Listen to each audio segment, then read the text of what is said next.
Eu gostaria de ler com você nessa manhã o livro de Apocalipse, no capítulo de número 4. E se der, nós vamos até o final. O certo seríamos nós lermos o capítulo 4 e o capítulo de número 5, porque eles andam juntos. E depois, numa próxima oportunidade, o capítulo 6 em diante, que fala sobre a abertura dos selos, a partir do capítulo de número 6. Se você tem lido, e se você voltar a algumas páginas, você vai ver que no capítulo de número 4, no capítulo de número 3, no capítulo de número 2, nós falamos sobre as igrejas e nós falamos sobre algumas portas, pelo menos 2 portas nós falamos. E no capítulo de número 4, logo no início, na versão NVI, você vai ler no primeiro versículo que depois dessas coisas, olhei e diante de mim estava uma porta aberta, só que agora essa porta, o lugar dessa porta é no céu. Se você voltar para o capítulo de número 3, versículo de número 8, você vai ver na igreja de Filadélfia que Jesus diz assim: veja o que você tem feito, agora veja o que eu fiz. Abri uma porta para você que ninguém pode fechar. Que porta é essa? Essa não é a porta do céu também, mas essa é a porta do reino de Deus. Nós, quando olhamos essa porta para a igreja da Filadélfia, nós estamos falando de uma porta que é a entrada que Deus fez para você no reino dele. E se você voltar para João, você vai ver que Jesus ele vai dizer: eu sou a porta das ovelhas. Ou seja, para você entrar no reino dos céus, você precisa entrar por essa porta.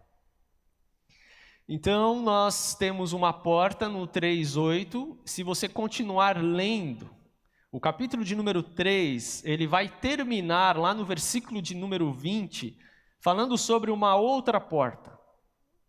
Olhe para mim, né, ou na versão NVI, diz: eis que estou à porta e bato. Que porta é essa? Essa não é a porta do céu e não é a porta do reino de Deus. Essa é a porta do seu coração, da sua vida. Então são metáforas, são figuras de linguagem que nós vamos vendo João utilizar para falar sobre as coisas que ele vê. 3:20 vai terminar dizendo: estou à porta e bato. E se alguém ouvir a minha voz, abrir a porta do seu coração, entrarei e cearei com ele e ele comigo.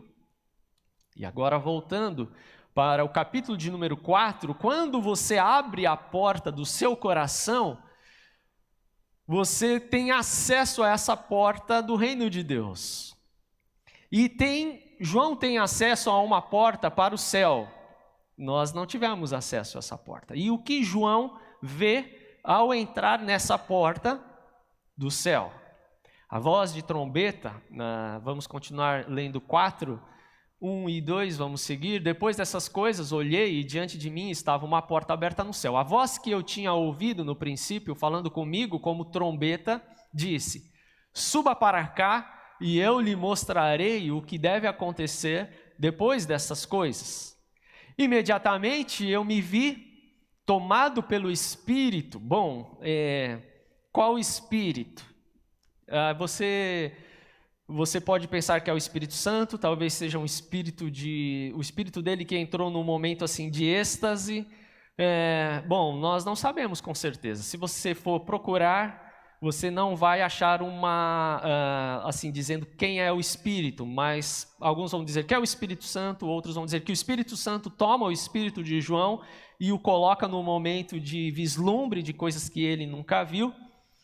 E diante de mim estava um trono no céu, e nele estava sentado alguém.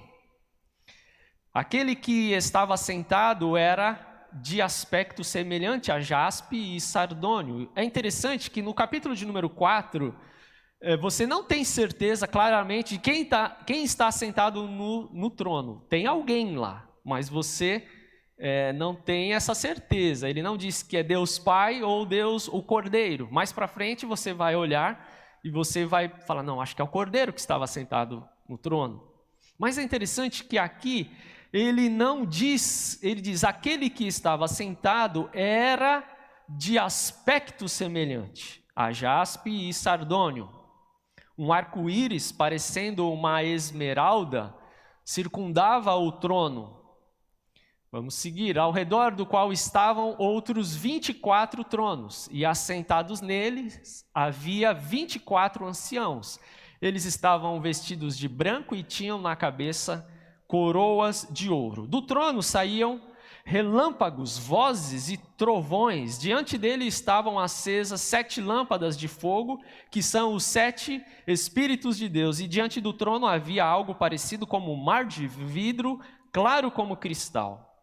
No centro, ao redor do trono, havia 4 seres viventes cobertos de olhos, tanto na frente como atrás. O primeiro ser parecia um leão, o segundo parecia um boi, o terceiro tinha um rosto como de homem, o quarto parecia uma águia em voo.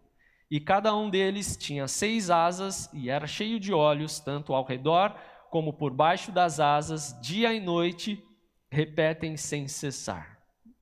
Bom, o que eles repetem sem cessar? Eles repetem, Santo, Santo, é o Senhor Deus Todo-Poderoso que era, que é e que há de vir. Nós cantamos alguns cânticos com esse tema. Se você pegar esse trecho e começar a identificar cada símbolo que aparece, você vai se perder nesse texto.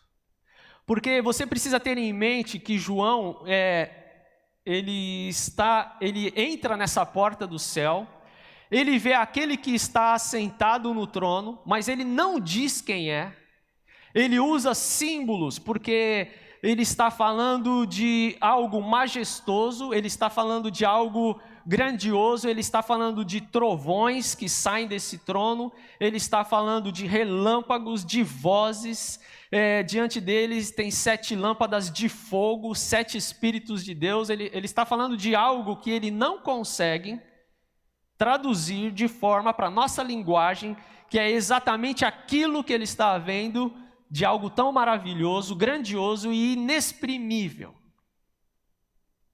Até mesmo porque, quando nós olhamos sobre aquele que está assentado no trono, você vai ver que no Antigo Testamento, Deus está assentado, por exemplo, Deus está nos céus. Mas quem disse que Deus está nos céus? Abra sua Bíblia num dos textos, eu não sei se você já leu esse texto, mas quem narra esse texto é um homem chamado Salomão. Primeiro livro de Reis, capítulo de número 8, versículo de número 27. Primeiro livro de Reis, capítulo de número 8, versículo de número 27.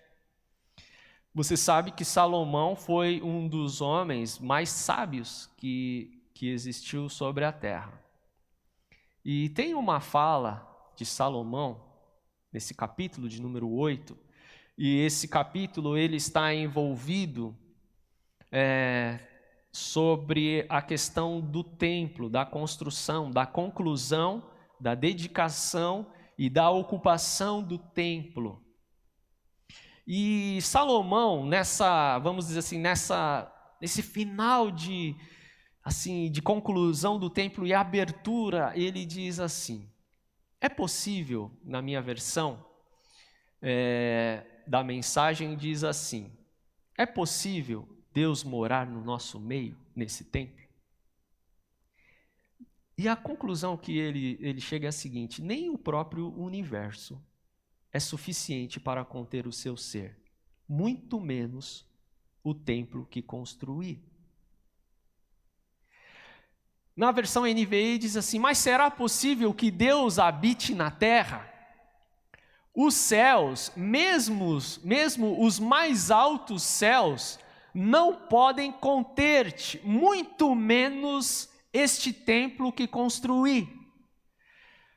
Você já tinha percebido que esse homem que recebeu sabedoria de Deus, ele ele não cabe nos céus, ele não cabe no universo. Você já tinha percebido que Salomão falava sobre isso? E o que nós vemos quando João diz que está assentado no trono, é assim, Deus cabe nesse trono, Deus cabe neste lugar. A Trindade, Deus Pai, Deus Filho, Deus Espírito Santo, eles cabem nesse universo, eles não cabem nesse universo, porque eles criaram o universo. Eles são muito maiores do que o universo. Então, se você acha que Deus é reduzido ao céu, ao universo, é você reduzir essa coisa maravilhosa que João está vendo. Ele está vendo algo majestoso, grandioso, inexprimível, que as palavras dele são insuficientes para relatar aquilo que ele está vendo, e ele vai usar de toda essa simbologia. Mas o que esse texto quer nos dizer? Quando nós acessamos, quando nós abrimos a porta do nosso coração, e se abre uma porta do reino de Deus, e a porta do céu se abre para nós, nós somos convocados a louvarmos a Deus, porque esse capítulo de número 4 e o capítulo de número 5, eles estão falando de adoração, eles estão falando de centralidade em Deus, eles estão falando de que Jesus, ele é aquele que quando nós passamos por essa porta, a nossa vida agora de adoração está centrada em Deus. E se você olhar esse texto, que vai mais aparecer aqui, são pessoas cantando e louvando dia e noite. E o que eles cantam? Santo, santo, santo é Deus, nosso Senhor poderoso, o que foi, o que é e o que virá. E os animais também davam glória e honra e ações de graças àquele que está assentado, que vive eternamente, cantando: digno é o Senhor, sim, nosso Deus, receba a glória, a honra, o poder. E quais são os motivos que nos levam à adoração quando nós adentramos essas portas? Primeiro é que nós louvamos e adoramos, e estamos centrados, a nossa adoração, a nossa vida está centrada em glorificar esse Deus que é maior do que os céus, do que o universo. Quando nós olhamos esse texto, a segunda expressão que ele aparece é que nós louvamos por causa da criação. Tu criaste todas as coisas, tudo que foi criado por tua vontade. Ou na versão NVI diz: tu, Senhor e Deus nosso, és digno de receber a glória, a honra e o poder, porque criaste todas as coisas e por tua vontade elas existem e foram criadas. Nós temos até um hino que nós utilizamos para agradecer a Deus. E não somos só nós, aqueles conscientes. O texto diz que todos os animais davam glória e honra a Deus. E nós estamos falando de toda a dimensão criada, glorifica a Deus na sua forma de ser.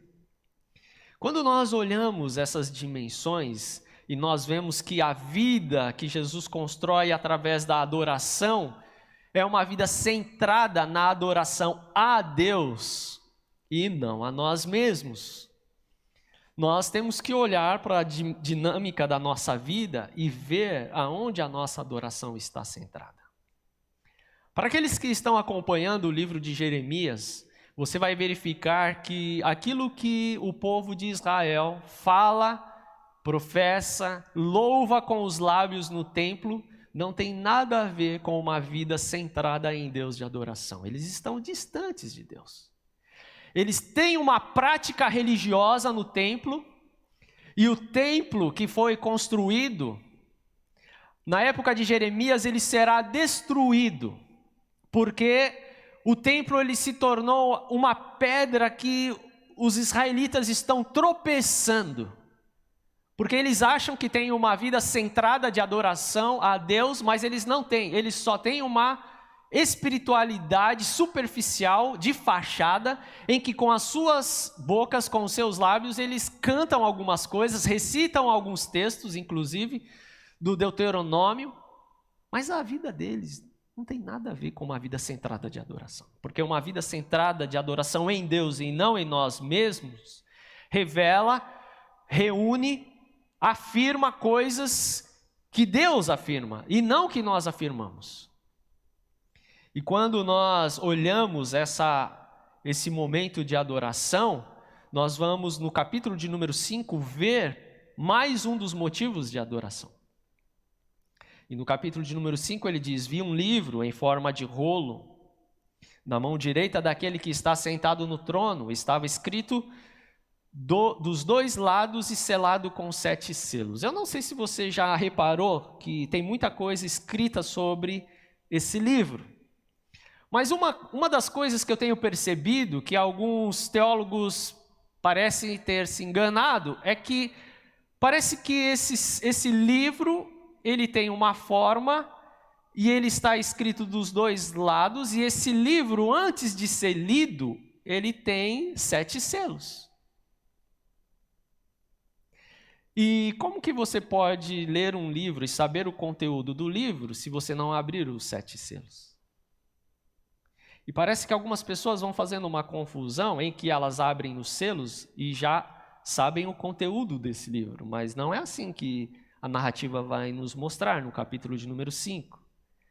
Vai dizer que primeiro abre um selo, depois o segundo. Depois que abrir o 7º selo, você abrirá o livro e verá o que está escrito nesse livro que está na mão daquele que está assentado no trono. E quando nós olhamos essa dinâmica, você vai ver que vi um anjo poderoso, no versículo de número 2, proclamando em alta voz: quem é digno de romper os selos e de abrir o livro? Mas não havia ninguém, nem no céu, nem na terra, nem debaixo da terra, que pudesse abrir o livro, ou sequer olhar para ele. Eu chorava muito, porque não se encontrou ninguém que fosse digno de abrir o livro e de olhar para ele. Então um dos anciãos me disse: não chore. Eis que o leão da tribo de Judá, a raiz de Davi, venceu para abrir o livro e os seus 7 selos. Depois vi um cordeiro que parecia ter estado morto em pé no centro do trono, cercado pelos 4 seres viventes e pelos anciãos. Ele tinha 7 chifres e 7 olhos, que são os 7 Espíritos de Deus, do capítulo de número 4. Enviados a toda a terra, ele se aproximou e recebeu o livro da mão direita daquele que estava sentado no trono. Bom, quem que está com o livro na mão? Aquele que está sentado no trono. Quem que recebe o livro? Ao recebê-lo, os 4 seres viventes e os 24 anciãos prostraram-se diante do cordeiro. Cada um deles tinha uma harpa e taças de ouro cheias de incenso, que são as suas orações dos santos, e eles cantavam um novo cântico, ou um cântico novo. E que cântico novo era esse que eles cantavam? Tu és digno de receber o livro e de abrir os seus selos, pois foste morto e com teu sangue compraste para Deus gente de toda a tribo, língua, povo e nação. Você tem dúvidas de quem é este que comprou todo mundo? E aqui vem o nosso terceiro motivo para celebrarmos quando nós abrimos o nosso coração e quando nós somos levados diante dessa porta do céu a contemplar. Nós louvamos a Deus porque fomos redimidos. 3 são os motivos que aparecem para nós no capítulo de número 4 e 5.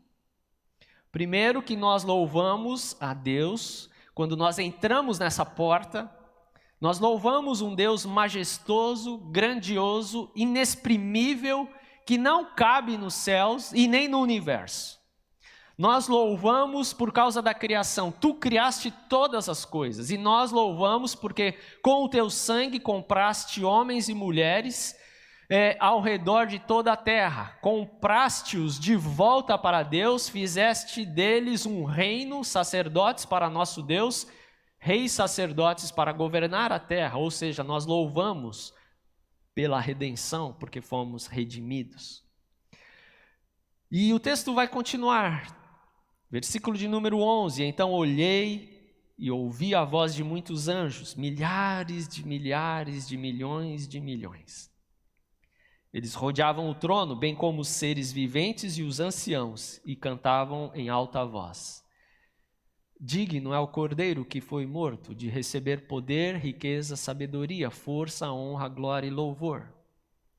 Depois ouvi todas as criaturas existentes no céu, na terra, debaixo da terra e no mar, e tudo o que neles há, que diziam aquele que está assentado no trono e ao Cordeiro, sejam o louvor, a honra, a glória e o poder para todos sempre. Os 4 seres viventes disseram Amém, e os anciãos prostraram-se e o adoraram. Esse versículo 14 encerra com um amém. A última palavra na adoração, centrada em Deus e não em nós mesmos, centrada em louvar a um Deus majestoso, grandioso e inexprimível, em louvar a Deus pela criação, por nós que fomos criados, em louvar a Deus pela redenção, que comprou homens e mulheres ao redor da terra, amém. E o que significa amém? Significa assim seja. Amém? Por isso que nas nossas orações nós terminamos assim seja. E o que acontece quando nós abrimos a porta do nosso coração? Quando abrimos a porta do nosso coração, nós temos uma adoração centralizada, que revela, que canta, que afirma esses valores de Deus. A nossa vida deve estar centralizada em Deus e não em nós mesmos. Na adoração, cada sinal de vida e cada fagulha de vitalidade estão organizados ao redor desse trono central. Desse trono que João diz assim, aquele que está sentado. E que traz um colorido, ele usa a expressão arco-íris. Embora o arco-íris hoje seja utilizado por um movimento da nossa cultura, esse arco-íris ele fala dessa multiforme graça, cor, vitalidade que Deus traz para as nossas vidas. E a minha oração é que quando você for ler o texto de Apocalipse, você não se perca nessa simbologia que não vai ser explicada, que não vai ser totalmente revelada, mas que a sua vida não fique acinzentada e que a sua vida ganhe uma cor nova de adoração, de celebração, de louvor, de serviço, mesmo você estando na sua casa. Porque quando você retornar para nos reunirmos neste lugar, a minha oração é que você ficou tão centrado em Deus, tão assim convicto dessa adoração, de render louvores a Deus, de agradecer por essa maravilha do reino de Deus na sua vida, que quando você chegar aqui você vai celebrar, e isso vai ser apenas uma extensão da celebração que você e a adoração que você já tem no seu dia a dia. A minha oração é que ao você ler Apocalipse, você possa ganhar essa vida que vem desse olhar de João para você.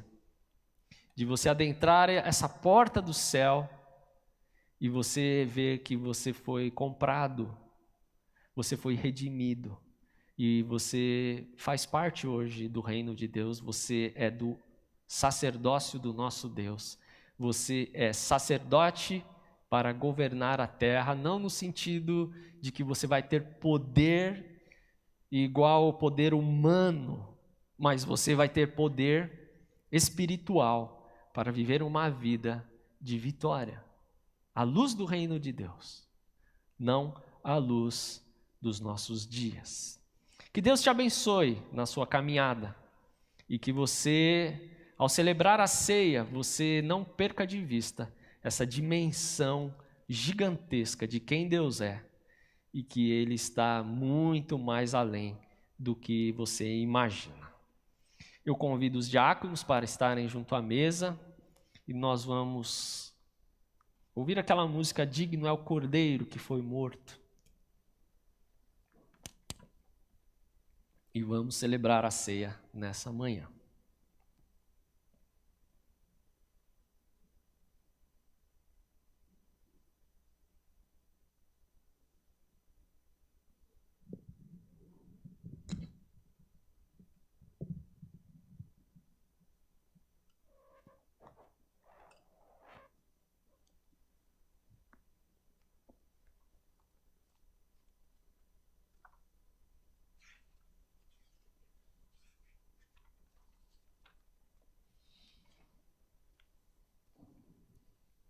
Olha só, nós já temos alguns irmãos que já conseguiram acessar aqui. Se eu estou vendo muito bem, tem a Miriam, a Alexandra, Helena, a irmã Cristine, a Grazi, Anderson Oliveira.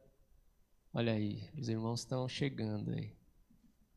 Que bom rever esses irmãos. No Neville, nós vamos celebrar a ceia. Os irmãos vão falando aí quem vai chegando. O irmão Reinaldo. Ali está Ronaldo e a família. Olha só, o pessoal está chegando aí.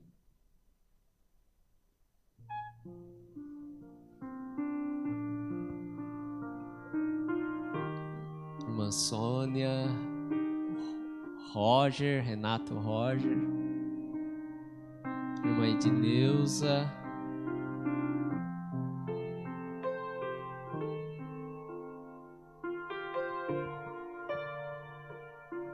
irmã Thelma,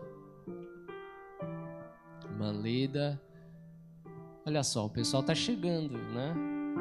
Eu creio que nós temos mais outras pessoas, mas é bom rever a face de alguns irmãos.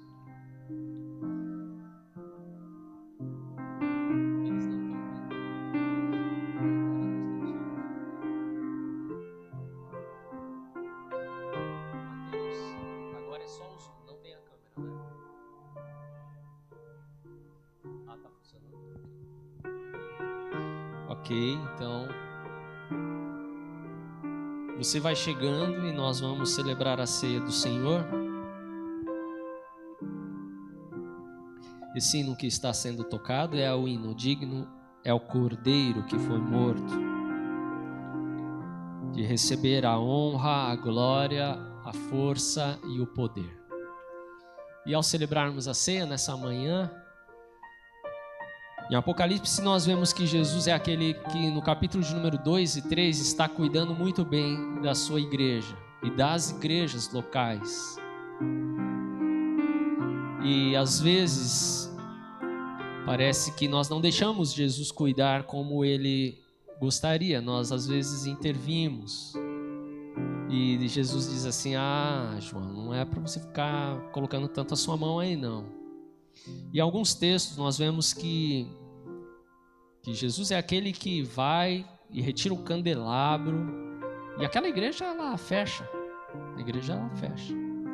E a minha oração aqui nessa manhã, nós não percamos de vista aquilo que Jesus nos chama para fazer como cooperadores dele, do reino de Deus aqui na terra. E nessa manhã, nos capítulos de número 4 e 5, nós vemos Jesus, aquele que comprou com o seu sangue homens e mulheres ao redor do mundo e redimiu. E a nossa adoração, o nosso louvor é por causa do sangue de Jesus que nos comprou com um preço altíssimo, e que você celebre isso nessa manhã. Nós temos aqui também alguns irmãos, eu vou pedir que eles possam vir aqui para frente, ó. Todos os irmãos.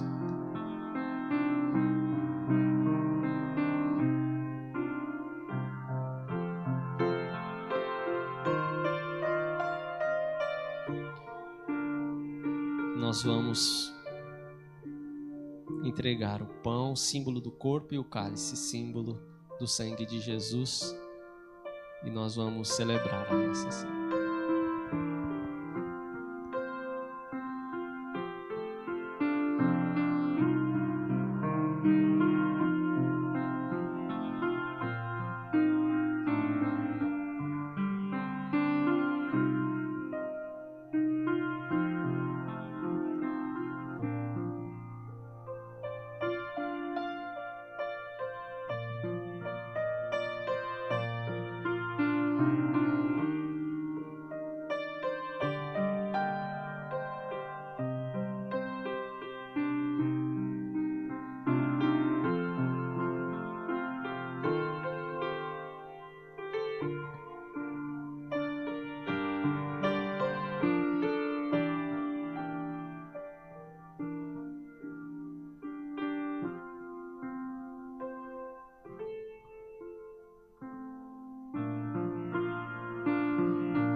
Você está preparado aí na sua casa para celebrar a ceia nessa manhã?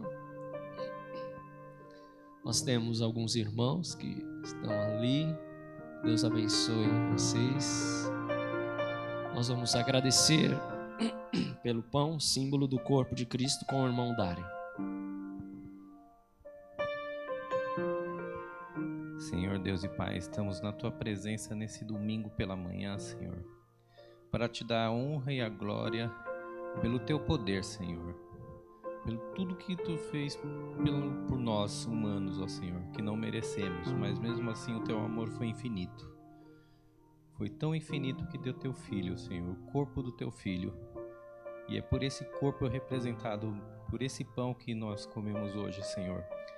Aqui neste lugar, ó Pai, em toda a face da terra, Pai, muita gente celebra este momento nesta data, Senhor, em outras datas, conforme cada coração, Senhor. Mas, independente disso, Senhor, nós queremos agradecer a Tua bondade, o Teu amor e a Tua benignidade, Senhor, para conosco, Senhor. Agradecemos esse pão, Senhor, que representa o corpo de Cristo. E é em nome de Cristo que nós agradecemos. Amém, Senhor. Pois recebi do Senhor o que também lhes entreguei, que o Senhor Jesus, na noite em que foi traído, tomou o pão, e tendo dado graças, partiu e disse: Isso é meu corpo que é dado em favor de vocês. Façam isto em memória de mim, comamos todos em memória do Senhor.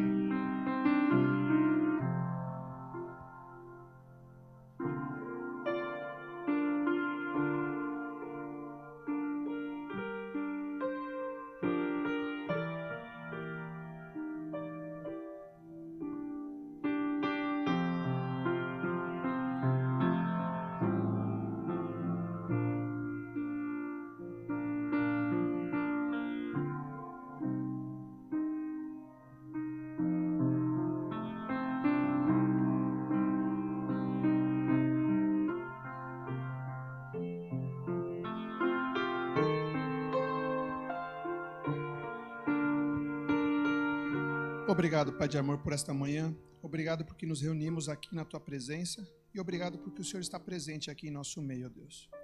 Obrigado, Deus, por amor tão grande, por ter enviado Jesus para morrer no nosso lugar. E obrigado, Deus, porque ali Ele, derramando o Seu sangue em nosso favor, nos redimiu, ó Pai. Nos uniu novamente a Ti, ó Deus. Muito obrigado, ó Deus, por este sacrifício e em memória deste sacrifício de amor, ó Pai, que nós celebramos a ceia nesta manhã. É que eu te peço, ó Pai, eu te agradeço em nome de Jesus. Amém.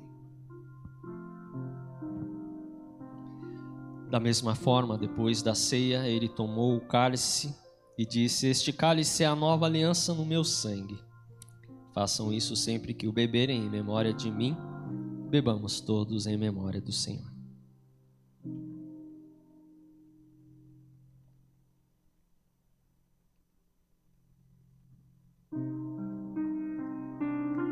Porque sempre que comerem deste pão e beberem deste cálice, vocês anunciam a morte do Senhor até que Ele venha. Oremos. Pai Celeste, muito obrigado pela Tua palavra, pelo Teu Espírito. Muito obrigado por essa manhã. Obrigado porque Tu compraste homens e mulheres ao redor do mundo para a Tua glória, para a redenção, para a nossa redenção. Que sejamos e tenhamos uma vida centrada de adoração em Ti, ó Pai, no Senhor. Que o Senhor seja a nossa inspiração, que o Senhor dê vida à nossa celebração, à nossa adoração. Que o Teu Espírito Santo continue a ressuscitar as nossas vidas, os nossos corpos, as nossas almas para o louvor da Tua glória. E agora que o Teu grande amor, a graça de Cristo e a consolação do Espírito Santo esteja com o Teu povo neste lugar, nas casas, ao redor do mundo, hoje e sempre. Amém. Deus te abençoe, foi muito bom ver alguns rostinhos aí. Nós não abrimos o microfone para você, mas em breve nós poderemos fazer isso. A minha oração é que você continue aí firme na jornada e que Deus abençoe ricamente. E até logo mais no nosso culto vespertino às 18 horas. Deus te abençoe.